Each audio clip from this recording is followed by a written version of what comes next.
All right, hello everybody. I just want to give you an update on the deficit negotiations that we've been having for the last several weeks, and I want to wish again everybody a happy 4th of July. Over the July 4th weekend, my team and I had a series of discussions with congressional leaders in both parties. We've made progress, and I believe that greater progress is within sight, but I don't want to fool anybody. We still have to work through some real differences. Now, I've heard reports that there may be some in Congress who want to do just enough to make sure that America avoids defaulting on our debt in the short term, but then wants to kick the can down the road when it comes to solving the larger problem of our deficit. I don't share that view. I don't think the American people here sent us here to avoid tough problems. That's, in fact, what drives them nuts about Washington when both parties simply take the path of least resistance. And I don't want to do that here.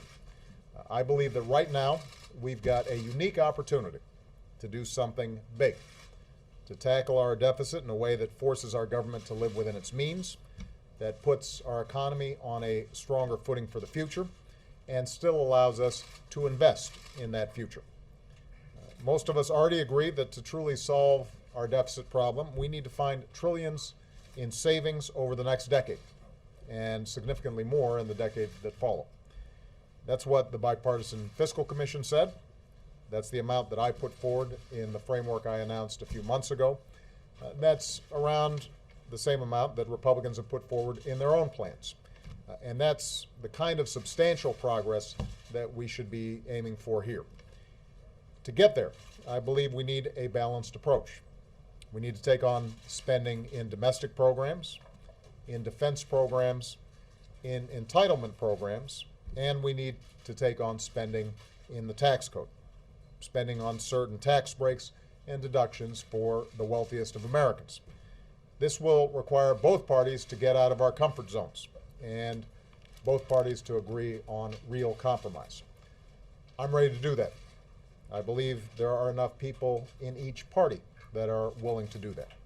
And what I know is that we need to come together over the next 2 weeks to reach a deal that reduces the deficit and upholds the full faith and credit of the United States government and the credit of the American people.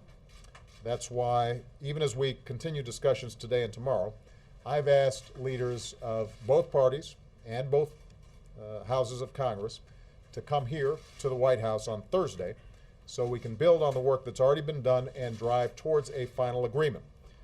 It's my hope that everybody's going to leave their ultimatums at the door, that we'll all leave our political rhetoric at the door, and that we're going to do what's best for our economy and do what's best for our people. And I want to emphasize, I said this at my press conference, this should not come down to the last second.